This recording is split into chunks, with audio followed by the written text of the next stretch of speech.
Hallo ihr Lieben, ich bin's wieder, Andrea. Ich freue mich, dass du wieder eingeschaltet hast.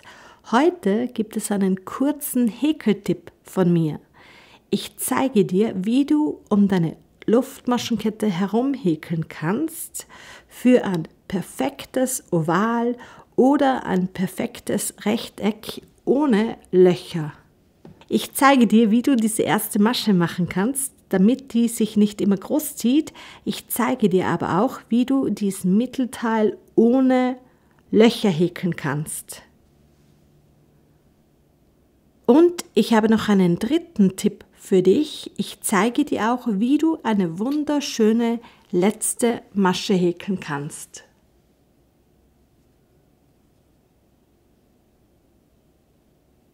Also, hole schnell deine Häkelnadel und etwas Wolle und häkle gleich mit mir mit. Ich beginne diesmal nicht mit einem Knoten, ich bilde mir jetzt eine Schlaufe.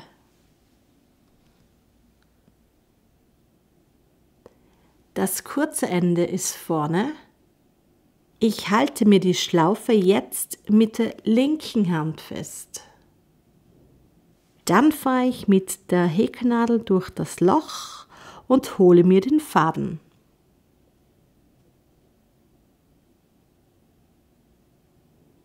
Diese große Luftmasche, die sich jetzt gebildet hat, wird sich später übrigens wieder auflösen. Ich mache jetzt meine erste Luftmasche, danach kann ich erst umgreifen.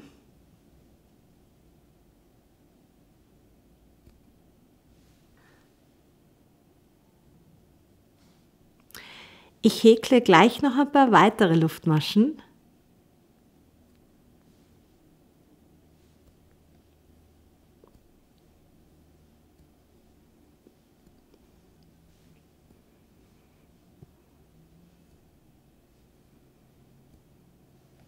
Wie sich diese erste Luftmasche auflösen wird, das zeige ich dir in wenigen Maschen. Ich lasse die jetzt einfach so hängen. Ich häkle jetzt eine weitere Luftmasche. Damit jetzt keine Löcher entstehen, steche ich in dieser ersten Runde in das hintere Maschenglied. Die erste Luftmasche lasse ich aus und häkle in die zweite Luftmasche 2 feste Maschen. Ich steche in das hintere Maschenglied, das ist etwas friemeliger.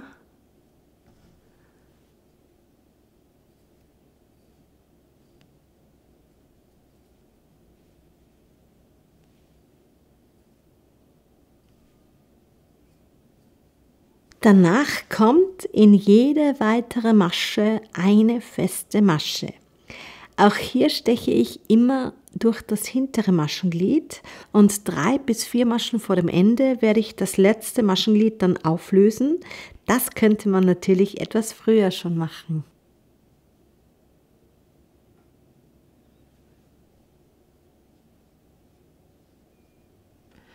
Ich ziehe locker am Ende und löse die erste Masche auf. Achtung, hier nicht zu fest ziehen. So hat sich jetzt eine Masche ohne diesen Anfangsknoten gebildet. Jetzt habe ich hier noch 3 Maschen. 1, 2 und 3. Ich mache in die nächsten 2 Maschen jeweils eine feste Masche und in die letzte häkle ich nun 4 feste Maschen.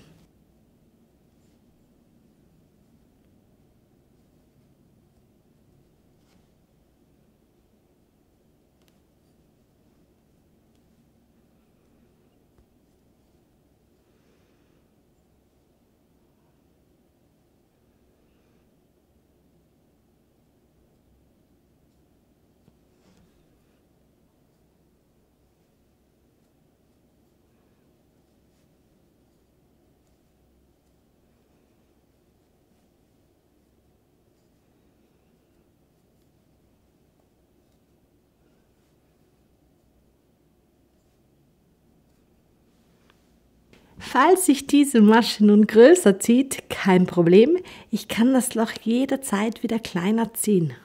Das ist wie bei einem Fadenring.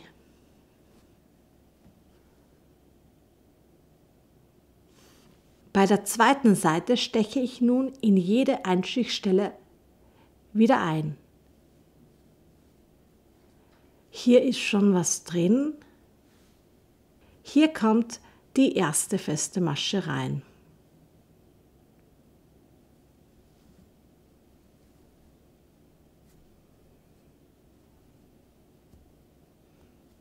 Und bis vor die letzte Masche häkle ich in jede Masche eine feste Masche.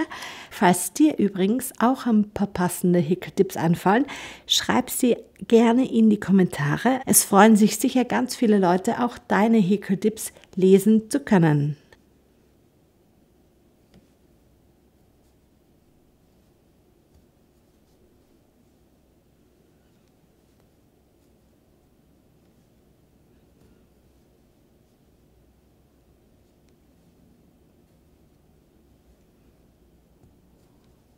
Das hier ist übrigens die erste Einstichstelle der Runde.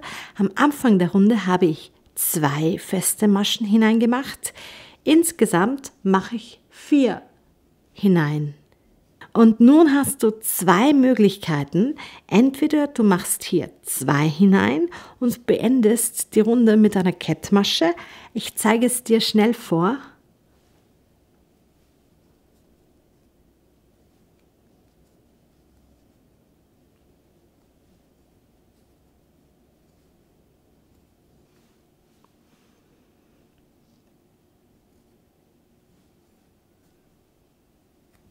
Dann kannst du mit der nächsten Runde beginnen oder wenn es deine letzte Runde ist, gibt es jetzt eine tolle Möglichkeit, die Runde wunderschön zu beenden.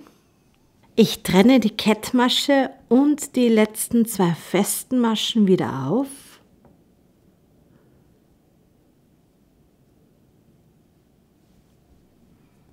Die zweite Möglichkeit wäre, du machst jetzt nur eine feste Masche hinein.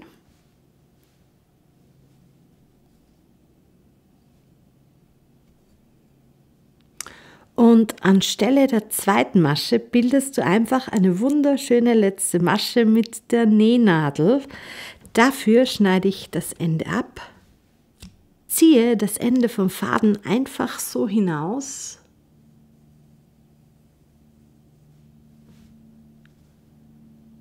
und jetzt nehme ich mir mit meiner Nadel einfach hier die nächste Masche, von vorne nach hinten einstechen.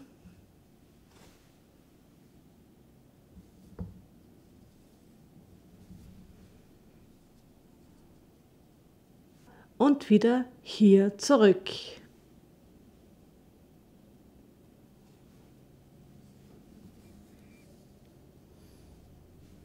Und ich ziehe diese Schlaufe so fest, dass sie aussieht wie alle anderen Maschen. Und somit hast du ein wunderschönes Ende der Runde. Damit auch andere Leute dieses Video finden können, würde ich mich freuen, wenn du das Video jetzt teilst, auf Facebook, per WhatsApp, auf Pinterest, in deinem Blog oder sogar in einem Video. Damit hilfst du mir wirklich weiter und ich sage vielen Dank fürs Mitmachen und ich freue mich darauf, wenn wir uns das nächste Mal wieder sehen. Bis dahin wünsche ich dir alles, alles Liebe, deine Andrea.